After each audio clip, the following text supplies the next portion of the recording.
Next one is MCQs number 17. Which molecule has zero dipole moment? कौन से molecule में zero dipole movement हो सकती है? तो अगर आपको डाइपोल मूवमेंट वाला मेरा लेक्चर याद हो तो मैंने कहा था कि अगर लीनियर, अगर ट्राइगोनल प्लानर, अगर टेट्राहेड्रल हमारे पास ज्योमेट्री वाले मॉलिक्यूल आ जाते हैं जिनके सराउंडिंग एटम सेम हो तो इनकी डाइपोल मूवमेंट क्या होगी? जीरो होगी। तो हमारे पास देखें, हमारे पास ये टेट्राहेड्रल इसका स्ट्रक्चर है तो इसके सराउंडिंग एटम भी हमारे पास सेम है तो इसकी डाइपोल मूवमेंट क्या होगी? जीरो होगी। Next one is molecule which has maximum bond angle.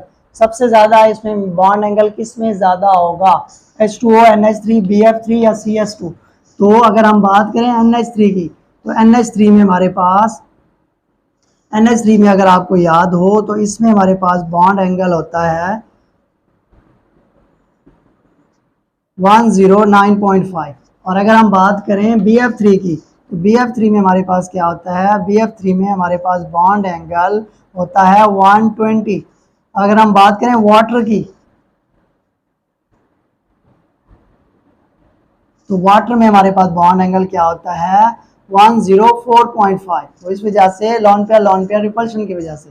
और CS2 की अगर हम बात करें तो CS2 में हमारे पास कार्बन सेंट्रल एटम है और हमारे पास सराउंडिंग एटम कौन से हैं? हमारे पास सराउंडिंग एटम है S एंड S। तो हमारे पास इसमें मैक्सिमम एंगल हमारे पास कितना हो सकता है? 180। तो हाईएस्ट देखें इसमें है, इसमें है, इसमें है, इसमें है, तो 180 is the best answer, correct answer. Bond order of N2 molecule, MOT आपने लेक्चर मेरा लिया था तो उसमें हमने ये बड़ी डिटेल से एक्सप्लेन किया था। N2 मॉलिक्यूल में बॉन्ड ऑर्डर क्या होता है? वैसे तो अगर आप कह सकते हैं, अगर आप ऐसे भी लिख सकते हैं कि इसका बॉन्ड ऑर्डर क्या है? 3 है। तो बॉन्ड ऑर्डर हमारे पास यहाँ पे आंसर क्या है? 3 है। बट अगर आप अकॉर्डिंग टू MOT इसको ड्रा करें तो बॉन्ड ऑर्डर का हमने फार्मूला पढ़ा था।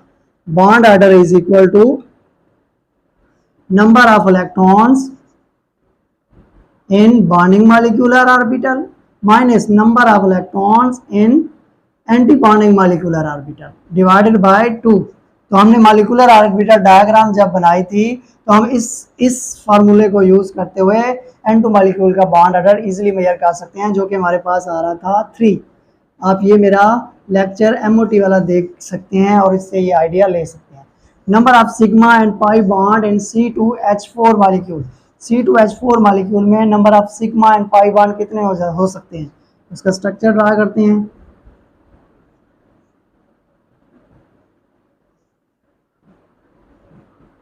तो देखिए हमारे पास number of sigma and pi bond इसमें कितने हैं? 1 2 3 4 5। 5 हमारे पास क्या है? Sigma bond. एंड 1 हमारे पास क्या है? 1 हमारे पास है पाई बॉन्ड। तो देखिए 5 एंड 1 जहाँ पे भी लिखा है आप उसको करेक्ट कर दें तो ये हमारे पास क्या है? 5 सिग्मा बॉन्ड है और पाई बॉन्ड इसमें कितने हैं? 1 है।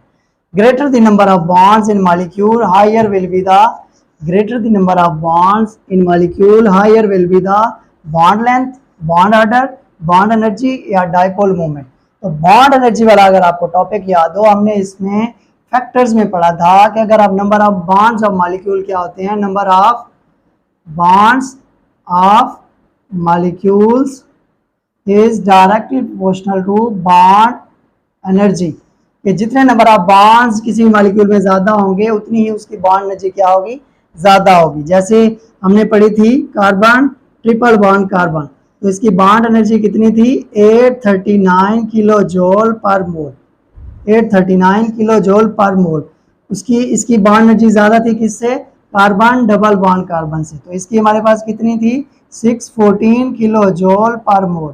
और सबसे लास्ट में हमारे पास कम बॉन्ड एनर्जी किसकी थी? वो थी कार्बन सिंगल बॉन्ड कार्बन की। इसकी कितनी थी? 348 किलो जूल पर मोल, किलो जूल पर मोल। तो देखिए नंबर ऑफ बॉन्ड्स और मॉलिक्यूल डायरेक्टली प्रोपोर्शनल होते हैं किसके?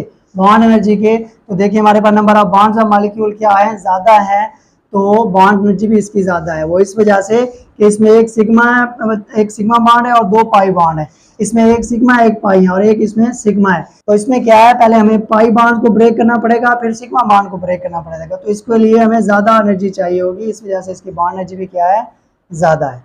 नेक्स्ट MCQs है हमारे पास second last, multiple bond treated as single bond in which theory. हमने कौन सी थ्योरी में एक पोस्टुलेट पढ़ा था कि अगर हमारे पास मल्टीपल बॉन्ड्स हो, ऐसे जैसे triple bond, double bond, single bond, तो इसको हम single bond electron pairs consider करेंगे, सिंगल बॉन्ड या सिंगल इलेक्ट्रॉन पेयर कंसीडर करेंगे। तो ये कौन सी थ्योरी में पढ़ा था हमने? ये पढ़ा था हमने वेस्पर थ्योरी में कि ट्रिपल बॉन्ड, डबल बॉन्ड और single bond are treated as single electron pair और सिंगल बॉन्ड। लास्ट वन हमारे पास है, which theory fails to describe the paramagnetic behaviour of O2 molecule.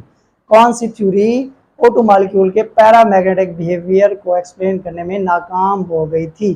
तो ये कौन सी थी जी, आप बताएं, कमेंट बॉक्स में भी लाजमी बताइएगा। चले मैं भी बताता हूँ, इसका करेक्ट आंसर है VBT। VBT क्या है? अगर आपको ये इसके डिफेक्ट्स याद हों तो हमने पढ़ा था कि VBT क्या है? It fails to describe the paramagnetic behaviour of oxygen molecule. That's all from this lecture. Thank you and Allah हाफिज़।